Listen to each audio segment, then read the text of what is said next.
Bonjour à tous, bonjour à toutes. Encore une fois, je suis très heureux de vous retrouver ici sur la chaîne YouTube de l'Église M pour méditer la parole de Dieu. Alors, on a un long passage aujourd'hui, Colossiens 3, versets 5 à 15. J'ai mis en exergue un seul verset, le verset 12, je le lis avec vous. Dieu vous a choisi, vous lui appartenez et il vous aime. C'est pourquoi revêtez-vous d'affectueuse bonté, de bienveillance, d'humilité, de douceur et de patience.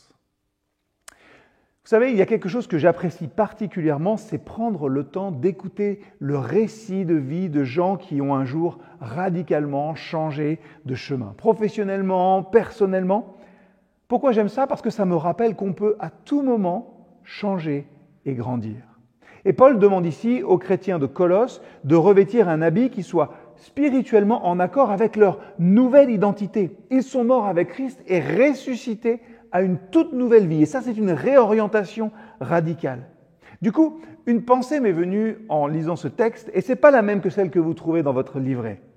Nous voulons tous finalement utiliser nos dons. C'est une bonne chose. Et il n'y a rien de mal non plus à prendre le temps de trouver le chemin qui combine nos ambitions et nos capacités. En fait, les ennuis commencent quand on devient plus préoccupé par tous les chemins potentiels que nous pourrions emprunter que par les personnes qui se trouvent juste devant nous. Dieu vous a choisi, vous lui appartenez et il vous aime. C'est pourquoi revêtez-vous d'affectueuse bonté, de bienveillance, d'humilité, de douceur et de patience. Le salut produit une double nécessité pour nous croyants. La première, d'apparence négative, elle enjoint les nouveaux convertis de se débarrasser du vêtement de leur ancienne vie. Et la seconde, celle sur laquelle je mets l'accent, est beaucoup plus positive. Elle invite ceux qui ont cru à adopter un style de vie nouveau en Christ.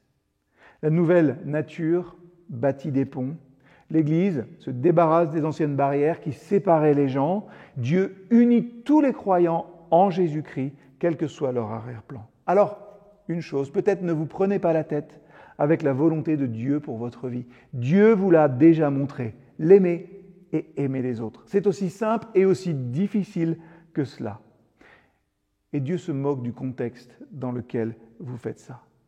Dans Colossiens 3, Paul évoque un certain nombre de vertus chrétiennes censées démontrer la réalité du changement de nature.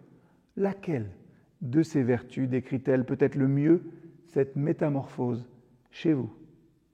Et pourquoi? Voilà de quoi réfléchir encore.